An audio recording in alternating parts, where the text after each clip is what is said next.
머리를 자주 감아도 가려움이 심해지거나 각질이 생기는 분들 있으신가요?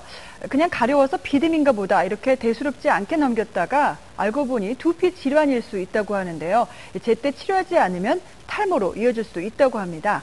이분인 건강, 오늘은 봄철 두피 건강에 대해서 자세하게 알아보겠습니다. 이 자리에는 피부과 전문의 노효진 원장님 나와 계십니다. 원장님 안녕하세요. 네, 안녕하십니까. 네, 보통 많은 분들이 이제 얼굴 피부는 신경을 좀 많이 쓰시는데 사실 두피 건강에는 그렇게 신경을 좀 안 쓰는 게 사실이거든요. 두피는 어떻게 저희가 관리를 해야 될까요? 네, 그러다 보니 두피 상태가 나빠진 걸 모르고 지나치는 경우가 많은데요. 네. 상태가 나빠져 더 이상 참을 수 없을 정도로 가렵거나 각질이 생긴 뒤에야 병원에 오시는 경우가 많습니다. 네. 이런 환자분들을 진찰을 해보면 두피 전체에 염증이 붉게 있는 경우도 많고 네. 또 그 각질이 많이 생긴 경우 이 모낭이 막혀서 두피 뾰루지라 불리는 여드름성 종기가 생기기도 합니다. 네. 이렇게 두피에 염증이 반복되다 보면 모낭이 손상돼 심한 경우 탈모로 이어질 수 있습니다. 네. 특히 봄철에는 이 황사나 미세먼지가 두피 모공을 막아서 산소공급과 이 혈액순환을 원활하지 못하게 해서 두피 상태가 더욱 예민해질 수 있기 때문에 두피 건강에 더욱 신경을 쓰셔야 합니다. 네. 그러니까 말씀하시는 게 두피도 엄연히 피부이기 때문에 피부염이 생길 수 있다. 자, 그럼 두피 질환에는 어떤 것들이 있습니까? 네. 두피에 흔히 생기는 질환으로는 두피 지루피부염과 두피 건선이 있습니다. 네. 네, 먼저 두피 지루피부염에 대해서 설명드리겠습니다. 준비한 사진을 보시면요. 이 지루성 피부염은 얼굴에만 생기는 질환이 아니라 네. 이 피지선이 많이 몰려있는 이 얼굴과 귀 그리고 두피에 주로 생깁니다. 네. 대표적인 증상은 심한 가려움증입니다. 이 사람마다 가려움증의 정도의 차이가 있지만 매우 가렵고 심지어 잠을 잘 수 없을 정도로 심한데요. 네.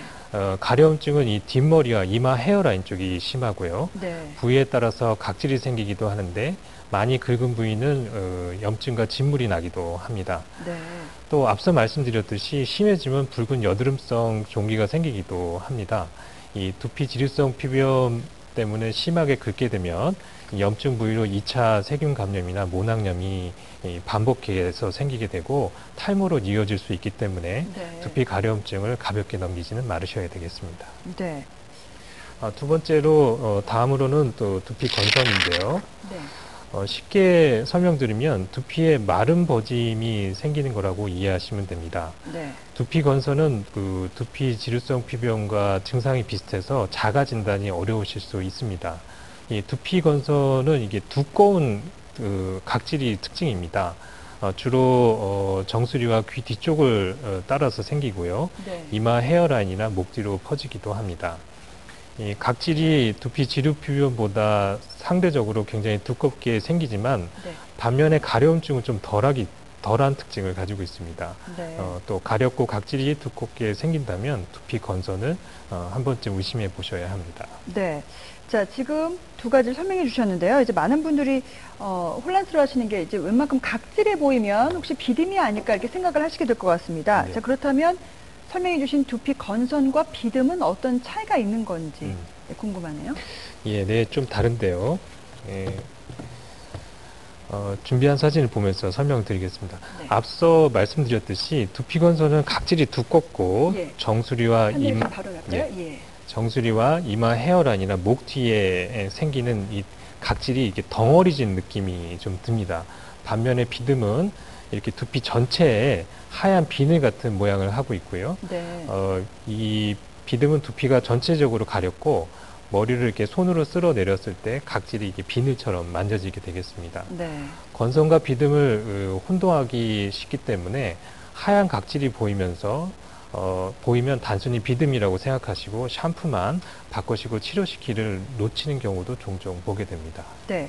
많은 분들이 내가 머리를 잘 안 감아서 이런 게 생기는 건지 아니면 체질적인 건지 궁금한데요. 참 그렇다면 두피 질환은 어떤 이유 때문에 생기는 건가요? 예, 먼저 그 두피 지루피부염에 대해서 설명드리겠습니다. 네.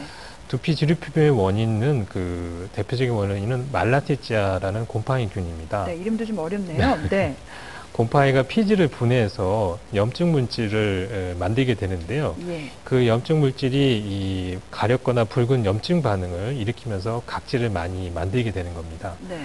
또 스트레스를 받으면 이 급격히 심해지는데 정신적인 스트레스뿐만 아니라 특히 그 잠을 충분히 못 자거나 네. 과음을 했다거나 또 과도한 갑작스러운 운동이나 또 다이어트를 했을 때 몸이 피곤한 상황이 반복이 되면 심해지는 겁니다. 예. 그리고 두피 건선은 뚜렷한 원인을 하나로 말씀드리기 어려울 만큼 좀 여러 유전적인 요인과 그 면역학적 요인이 복합되어 있는 피부과 질환 중에서도 가장 어려운 질환 중에 하나입니다. 그렇군요. 네. 또 최근 대사증후군, 네. 또 심혈관 질환과의 연관성이 밝혀지면서 이 단순한 피부병이라기보다는 이 면역 체계 이상으로 피부에 두꺼운 각질이 생기는 그런 게 되겠습니다. 네. 한 가지 궁금한 게 있는 게 요즘에 드라이 샴푸라는 제품이 나왔어요. 들어보셨을 텐데 네네네. 머리를 못 감았을 때 머리에다 이렇게 뿌려주면 이게 기름진 머리가 그 드라이 샴푸를 뿌리면 이게 다시 이렇게 뽀송뽀송해진다고 하는데 그런 것을 사용하는 것이 두피에 도움이 되는지 궁금하네요. 네. 드라이 샴푸는 이 파우더가 두피에 발생한 이 피지와 먼지를 이게 순간적으로 흡착하면서 깨끗하게 해주는 원리를 가지고 있습니다. 예. 대부분 파우더로 사용되는 원료가 이 쌀이나 옥수수 그 전분가루와 같은 식물성으로 되어 있기 때문에 네. 제품 자체가 두피에 문제를 일으키지는 않습니다. 네. 그렇지만 이 드라이 샴푸는 두피의 먼지를 일단 이렇게 흡착을 해서 뽀송뽀송한 효과를 주는 것이지, 다시 말해서 먼지 자체가 모두 제거된 것은 아니기 때문에 네. 깨끗하지 못한 두피 상태가 지속되게 되면 결과적으로 두피 상태가 안 좋아질 수 있습니다. 네. 그래서 또 매일 샴푸처럼 사용하기보다는 이 머리를 감지 못한 비상용으로 네. 사용하는 것이 좋고요. 장기간 쓰는 것은 두피 건강에 좋지 않습니다. 네. 그럼 우리가 보통 때 할 수 있는 일상적으로 할 수 있는 두피 관리법은 어떤 게 있을까요? 네, 두피를 건강하게 하는 방법에는 먼저 자신의 두피에 맞는 샴푸를 사용하는 것이 중요합니다. 네. 이 지성 두피 같은 경우에는 좀 보습 성분이 적게 들어있는 제품을 사용하고, 건성 두피 같은 경우에는 보습 성분이 추가로 들어있는 샴푸를 사용하는 것이 좋겠습니다. 또한 모발이 좀 푸석거리거나 염색 때문에 이 손상된 모발인 경우에는 보호 성분이 들어있는 컨디셔너를 사용하는 것이 좋습니다. 네. 특히 두피 지르피비염 환자들 같은 경우는 두피 스케일링 제품과 이 곰팡이를 깨끗하게 씻어낼 수 있는 항균 샴푸를 같이 사용하는 것이 도움이 될 수 있습니다. 네. 무엇보다도 어떤 제품으로 머리를 감느냐보다 감고 나서 머리를 잘 말려주는 게 더 중요합니다. 네. 이 아침에 바빠서 또는 그 여성분들 중에는 머리가 긴 머리를 말릴 때 시간이 오래 걸려서 대충 머리를 말리게 되면 이 두피가 습하게 돼서 곰팡이가 잘 증식할 수 있는 환경이 만들어집니다. 예. 이게 그래서 충분히 머리를 말려주는 것이 중요하겠습니다. 네. 또 두피 건강에 도움되는 음식을 섭취하는 것도 좋은 방법입니다. 먼저 모발의 주요 성분인 단백질이 풍부하고 모공 강화에도 도움이 되는 이 콩, 두부, 두유 등 같은 제품을 드시는 것도 좋고요. 네. 당근에 들어있는 카로틴 같은 경우에는 체내에서 비타민 A로 전환되면서 네. 두피와 모발 건강에 도움을 줍니다.